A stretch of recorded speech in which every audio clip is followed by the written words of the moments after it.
Bismillahirrahmanirrahim. Assalamualaikum warahmatullahi wabarakatuh.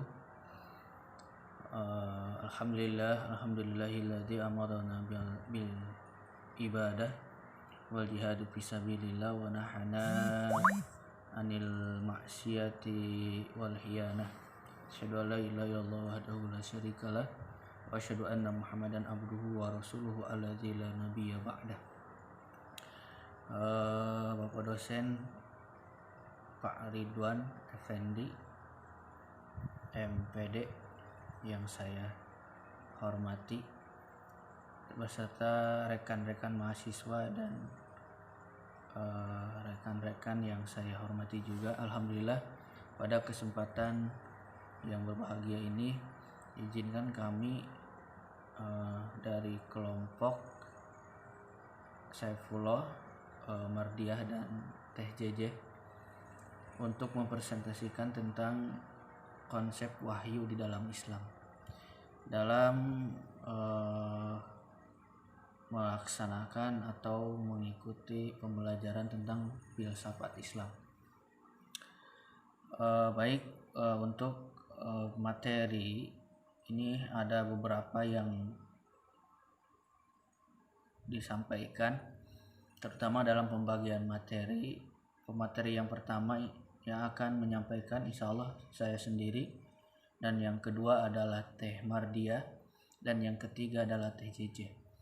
Kemudian ditutup. Yang pertama adalah sebagai pendahuluan dulu, yaitu di sini pendahuluan. Manusia beserta seluruh indranya yang senantiasa bersentuhan dengan alam materi akan merasa kesulitan dalam menalar dan mengenal alam non materi. Dalam artian di sini manusia memerlukan suatu petunjuk atau suatu ilham, yaitu yang dinamakan dengan wahyu itu sendiri. Kenapa demikian? Karena wahyu ini adalah merupakan suatu bagaimana seseorang dapat mengetahui atau mendapatkan sebuah perintah yang langsung daripada Allah Subhanahu wa taala. Dalam hal ini, dalam poin yang kedua, yaitu poin B tentang hakikat wahyu para nabi. Jadi hakikat wahyu para nabi ini adalah mendefinisikan dan mengenal wahyu sangat berkaitan dengan masalah kenabian. Artinya setiap nabi pasti diberikan wahyu oleh Allah Subhanahu wa taala untuk dijadikan sebagai kabar berita maupun dijadikan sebuah pedoman dalam penyampaiannya terhadap umat, atau dalam penyampaiannya kepada kaum itu sendiri.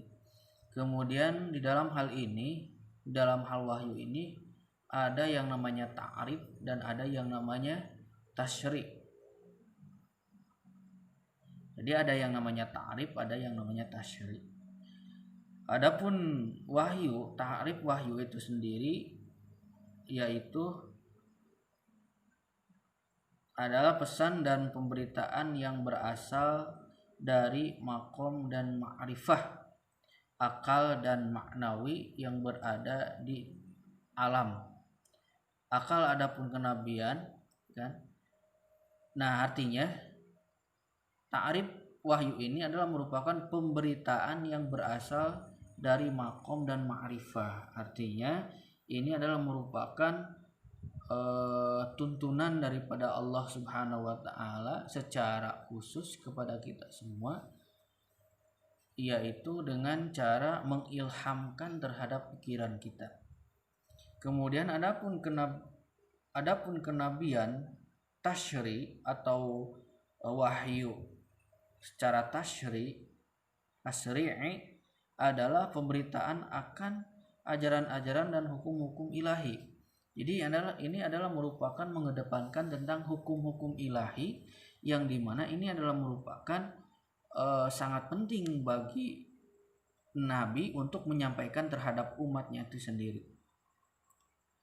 Yang disampaikan kepada umat manusia dalam materi. Dalam kenabian ini seorang nabi dengan menjalani tahzibun nafsi atau senantiasa meningkatkan dirinya, dapat mengangkat potensi ruhnya hingga sampai kepada tingkatan di mana dia berinteraksi dengan alam itu sendiri.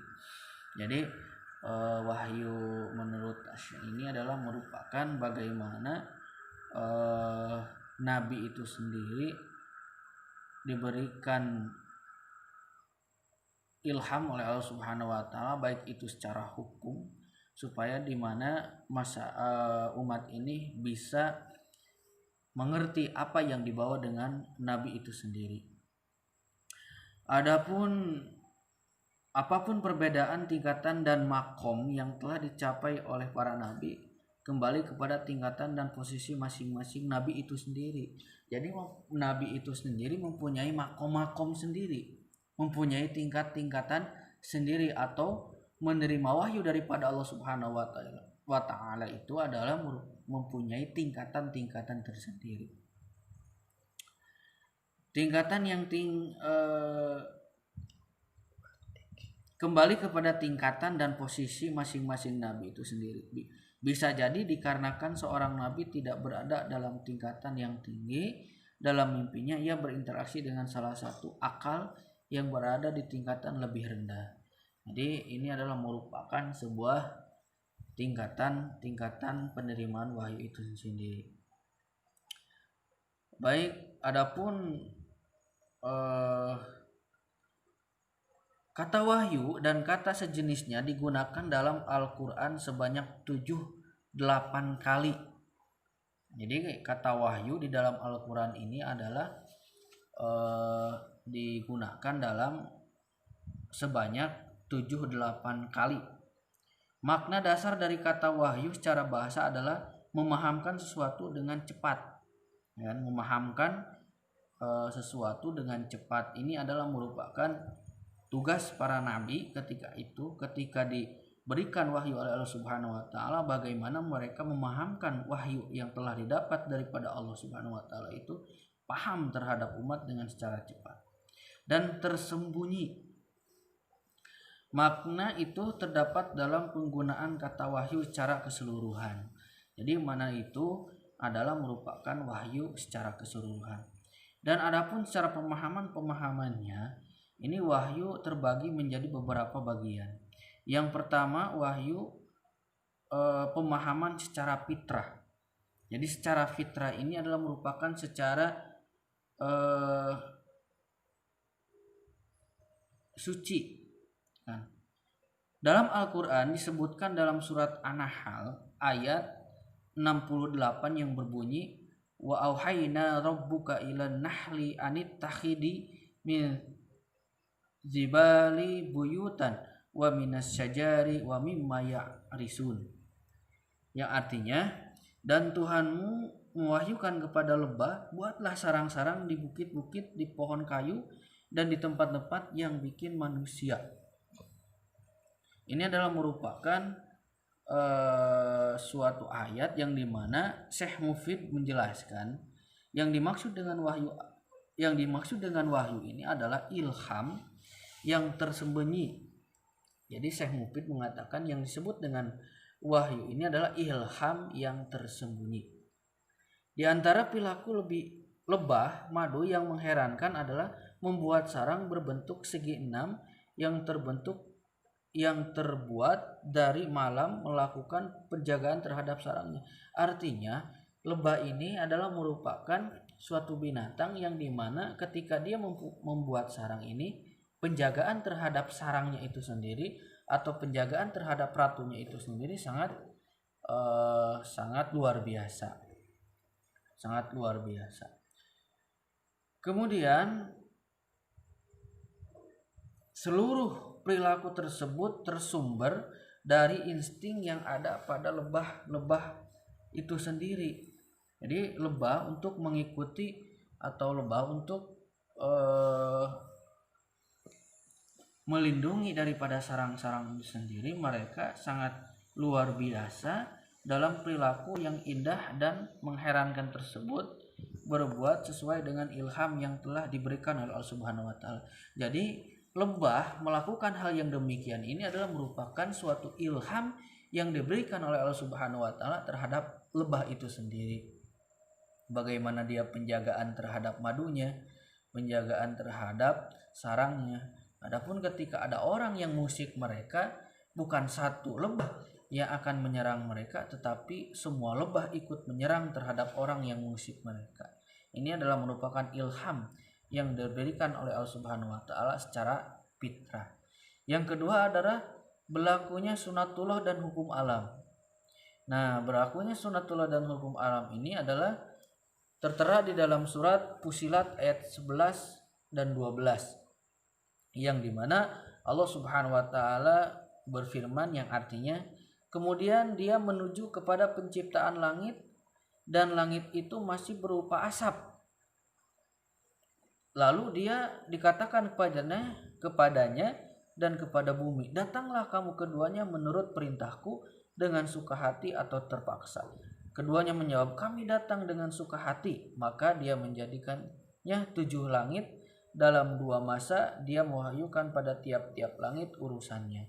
Jadi Allah Subhanahu wa taala mewahyukan kepada langit ini adalah suatu ilham, suatu perintah bagaimana mereka harus senantiasa melaksanakan perintah oleh kepada Allah Subhanahu wa taala, baik itu suka hati atau terpaksa.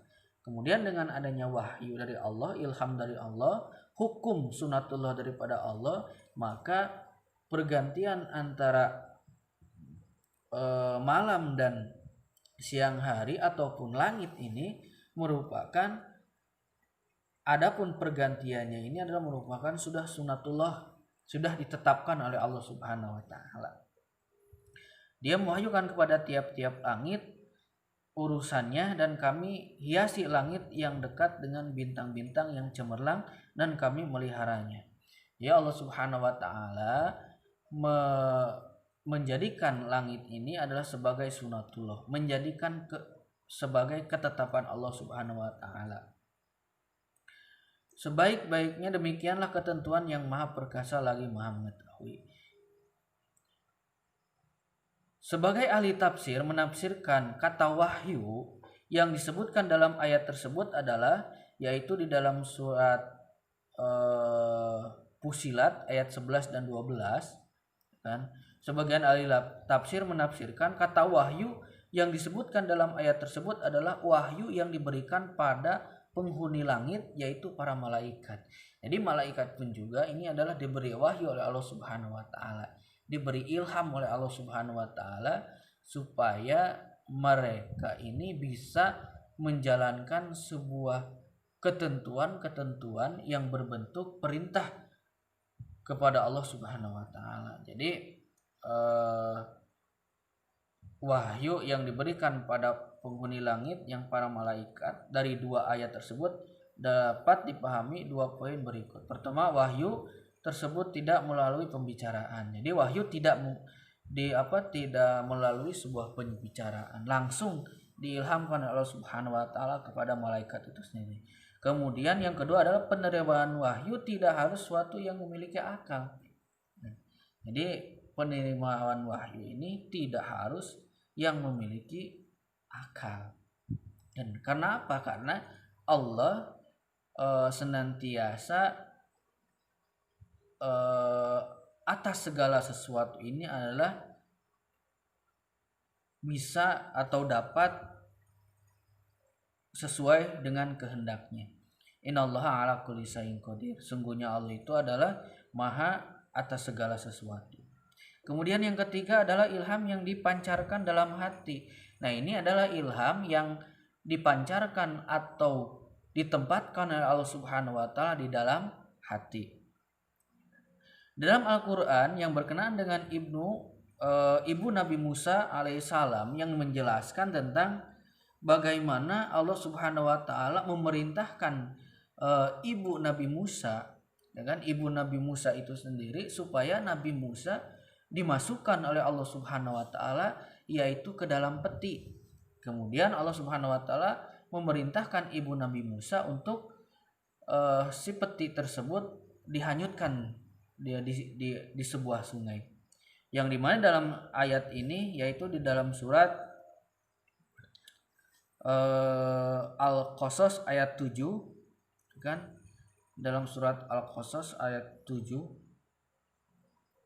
di situ disampaikan bagaimana kisah-kisah Nabi Musa ketika itu.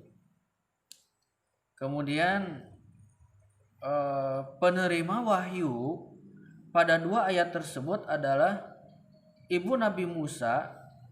Wahyu yang diberikan kepadanya jelas bukan wahyu pada seorang nabi.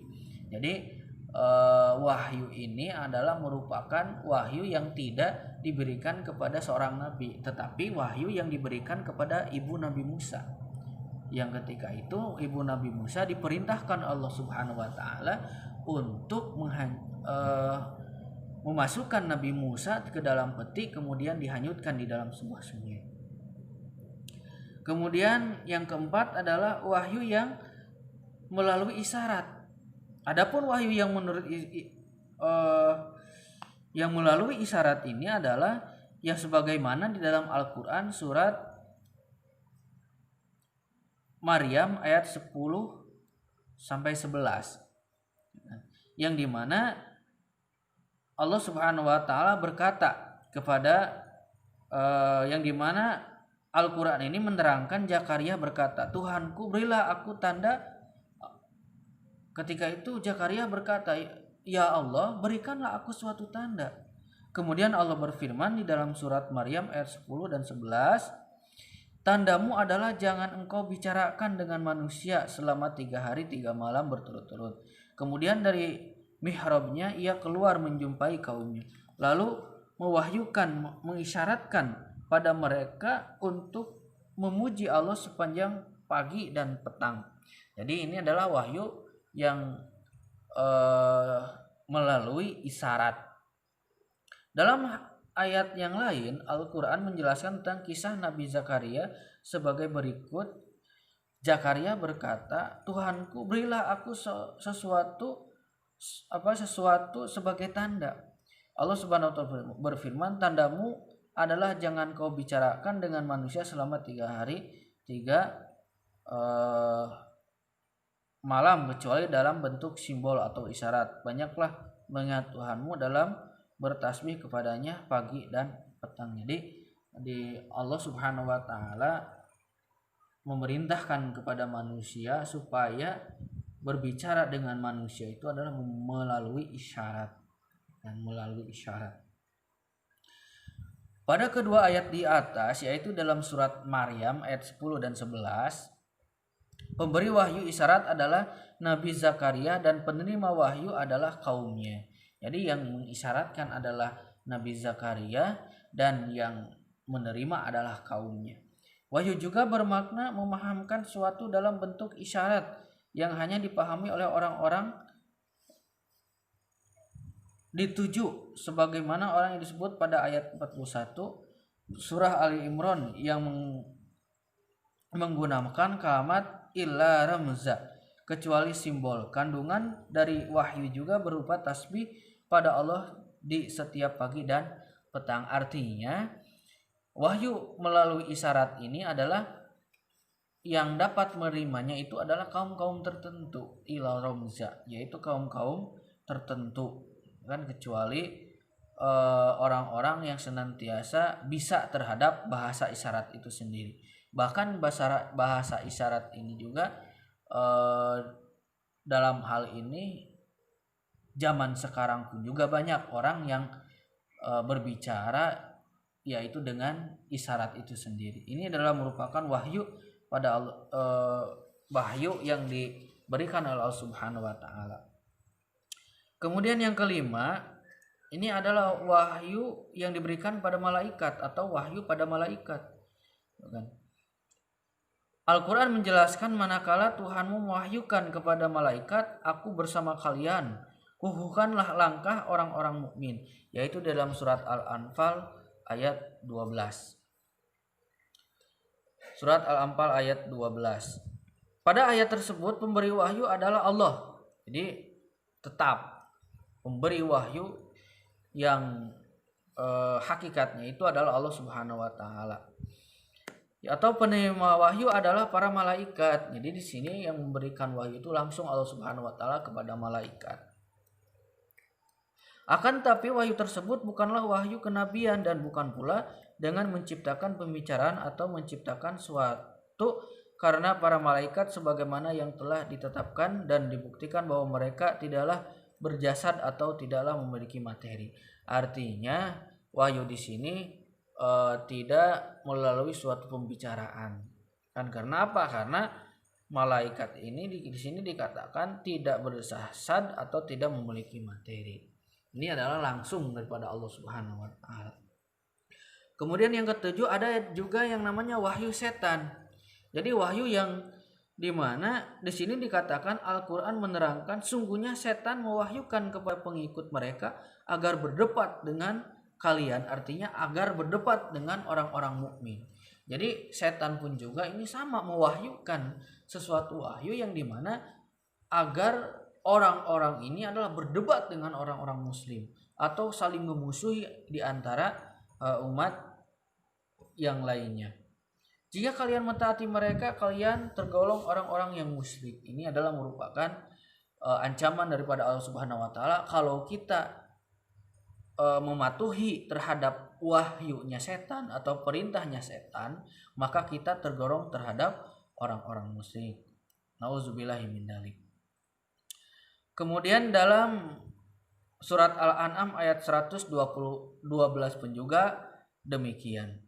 Pemberi wahyu dalam hal ini adalah setan dari jenis jin dan manusia yang menyampaikan sesuatu yang menyesatkan.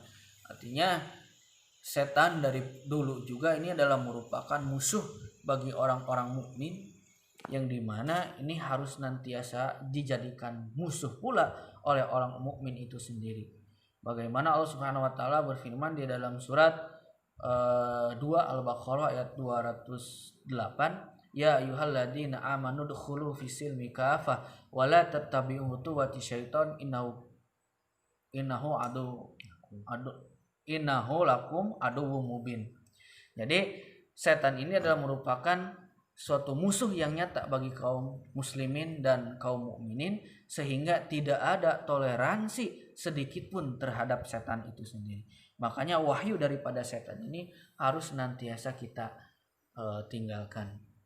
Kemudian yang ke-8 ada wahyu yang bersumber dari para nabi. Nah, ini adalah merupakan wahyu yang bersumber daripada nabi. Di kehidupan kita atau di dalam wahyu ini sendiri juga digunakan untuk selain para nabi sebagaimana yang telah kami sebutkan. Akan tetapi kata wahyu lebih banyak digunakan untuk para nabi. Jadi keumumannya dengan kebanyakannya wahyu ini hanya diceritakan kepada nabi saja, yang padahal wahyu ini adalah merupakan suatu ilham daripada Allah Subhanahu wa taala, yang dimana para nabi di sini ya kan dalam Al-Quran disebutkan sesungguhnya kami telah mewahyukan kepadamu sebagaimana kami telah mewahyukan kepada Nuh dan nabi setelahnya. Kami wahyukan kepada Ibrahim, Ismail, Ishak dan Yakub, serta kami wahyukan kepada Asbat, Isya, Ayub, Yunus, Harun dan Sulaiman, serta kami berikan Zabur kepada Daud. Itu di dalam surat An-Nisa ayat 163. Artinya wahyu ini adalah wahyu di sini adalah wahyu pada para nabi itu sendiri.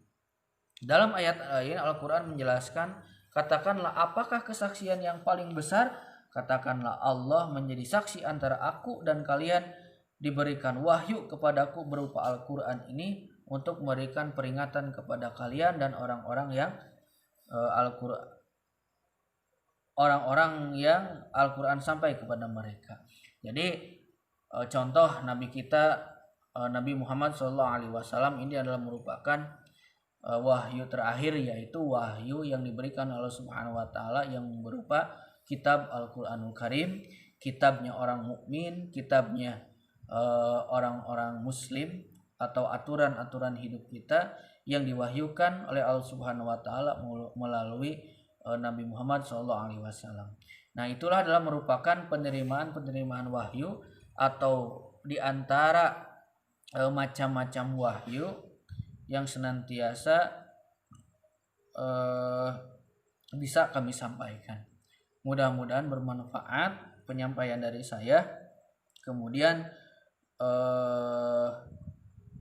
masih pula banyak ya terdapat di dalam ayat-ayat yang lain masalah tentang wahyu, yang pasti khususannya wahyu ini adalah diberikan kepada para nabi-nabi dan rasul Allah Subhanahu wa taala. Kenapa?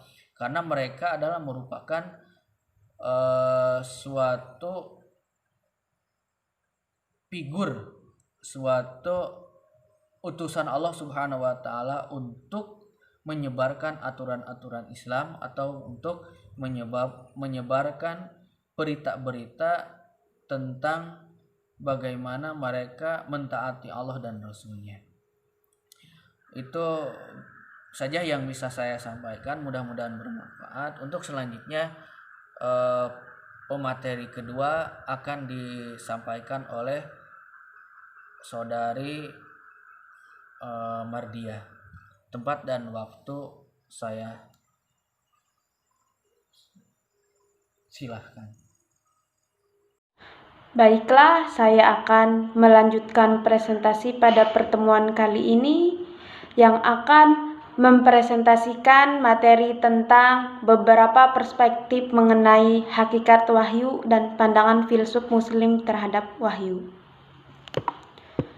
Langsung saja, beberapa perspektif mengenai hakikat wahyu. Jadi, perspektif mengenai hakikat wahyu ini terbagi menjadi beberapa macam. Yang pertama yaitu perspektif psikologis, kedua perspektif sosiologis, yang ketiga perspektif filosofis, dan yang terakhir perspektif teologis. Langsung ke pembahasan yang pertama. Pertama, perspektif psikologis. Wahyu ini merupakan sebagian orientalis yang mengatakan bahwa suatu buah dari keyakinan-keyakinan yang terkandung dalam jiwa dan batinnya para nabi. Contohnya itu seperti para nabi yang memiliki pribadi yang luhur dan hati yang bersih. Mereka sangat berkeinginan membimbing dan memberikan petunjuk kepada umat manusia. Gunanya untuk apa? Untuk menyelamatkan manusia dari penyembahan berhala dan segala kecenderungan hawa nafsu dan duniawi. Pembahasan yang kedua, perspektif sosiologis. Jadi, kelompok ini menganggap bahwa wahyu bukanlah hasil bisikan dan kondisi kejiwaan serta ego manusia. Akan tetapi ia merupakan hasil karya dan intuisi sebagian orang-orang yang jenius. Contohnya itu mereka membuat undang-undang di mana pada zamannya itu disebut dengan agama.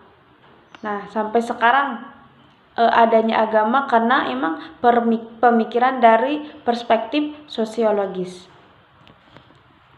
Pembahasan yang ketiga yaitu perspektif filosofis. Para filosofis meyakini bahwa selain alam materi terdapat alam lainnya. Jadi alam itu ternyata ada beberapa materi yang terdapat di alam lainnya. Yang disebut itu dengan alam akal dan mitsal. Contohnya itu berdasarkan teori filsafat iluminasi, di mana seluruh fenomena yang ada di dunia ini terlukiskan secara abstrak di alamnya tersebut.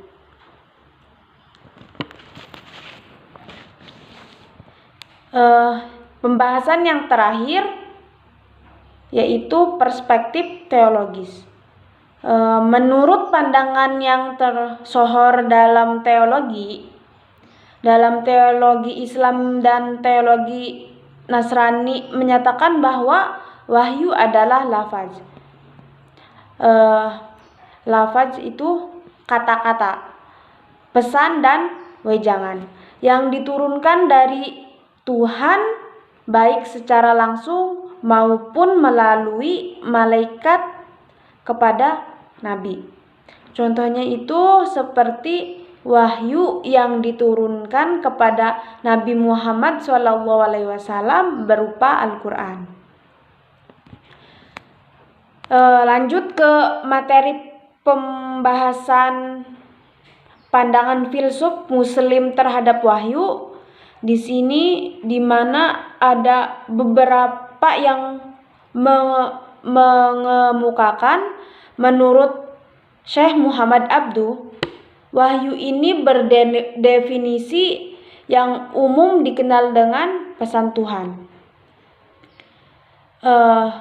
Ada juga yang mengemukakan, menurut Muhammad Iqbal, bahwa basis wahyu dan pengalaman keagamaan berasal dari kekuatan insting yang juga dapat dikemukakan dengan berbeda pada tumbuhan dan binatang.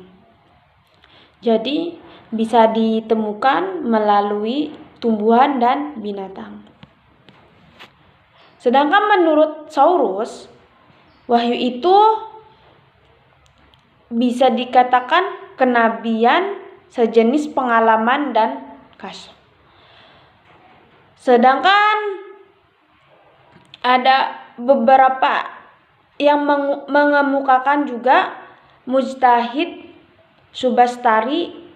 Beliau mengatakan bahwa wahyu itu adalah semacam pengalaman keagamaan. Dan yang terakhir, menurut sebagian lainnya, wahyu adalah pengalaman keagamaan dan ketuhanan. Baiklah, cukup sekian presentasi dari saya. Akan dilanjutkan presentasi oleh saudari Jejeh. Kepadanya saya haturkan. Baik, terima kasih kepada Teh Mardiah yang sudah memberi kesempatan kepada saya untuk melanjutkan materi selanjutnya. Jadi materi selanjutnya adalah wahyu dalam teologi Kristiani. Wahyu dalam teologi Kristiani banyak terdapat indikasi yang menyatakan bahwa wahyu berangkat dari pengalaman keagamaan. Sedangkan arti dari pengalaman keagamaan tersebut adalah sebuah pengalaman yang subjektif yang ditafsirkan dalam ranah keagamaan. Konsep tersebut bermula pada abad ke-19 sebagai pertahanan melawan perkembangan rasionalisme dari masyarakat barat. Para pendekar Nasrani meyakini bahwa Tuhan tidak pernah menurunkan pesan-pesan atau wahyu kepada Nabi Isa alaihissalam, akan tetapi Ruh Suci Ilahi telah menjelma pada diri Isa Al-Masih. Dan diri Al-Masih itu sendiri adalah wahyu yang diturunkan. Para teolog liberal Nasrani mengatakan bahwa wahyu adalah kehadiran dan manifestasi Tuhan dalam kehidupan Al-Masih dan seluruh Nabi Bani Israel. Selanjutnya, hakikat wahyu para urafa. Para urafa juga memandang hakikat wahyu sebagai pengalaman keagamaan. Namun, pengalaman keagamaan yang mereka utarakan memiliki beberapa perbedaan dengan apa yang dikatakan ilmuwan barat. Ada poin yang menyorotinya adalah ada salah satu poin yang menyoroti para urafa membatasi wujud hakiki hanya pada zat ilahi, dan sedangkan keberadaannya hanya manifestasi dari keberadaan yang hakiki. Mereka menyebut zat Allah Ta'ala yang murni dan asma dan sifat dengan makom azadiyat, gaib, magib, dan makom ama. Jadi pada hakikatnya wahyu disampaikan oleh Rasul yang berasal dari hakikat Muhammadiyah dan wujud mubazid. Dengan kata lain, wujud materi Rasulullah SAW telah tersambung dengan wujud mujaradnya, dan wahyu yang beliau sampaikan kepada umat adalah hakikat mujarad yang telah menjelma menjadi uraian wahyu yang suci dan berdimensi materi. Alhamdulillah, semua materi telah selesai kami sampaikan. Mudah-mudahan bermanfaat. Adapun untuk yang belum dipahami bisa mencari sebuah pengetahuan yang lainnya. Mohon maaf bila ada kesalahan atau banyak kekurangannya dari kelompok kami. Saya Saifullah, kemudian saudari Mardiah dan saudari Cece, untuk yang kedua kalinya meminta maaf kepada semuanya. Kebenaran hanya mutlak milik Allah Subhanahu wa Ta'ala, dan kekurangan adalah kekurangan daripada kami bertiga itu sendiri. Dan untuk selanjutnya yang mau bertanya boleh nanti dalam sesi pertanyaan. Sekian dari kelompok kami. Assalamualaikum warahmatullahi wabarakatuh.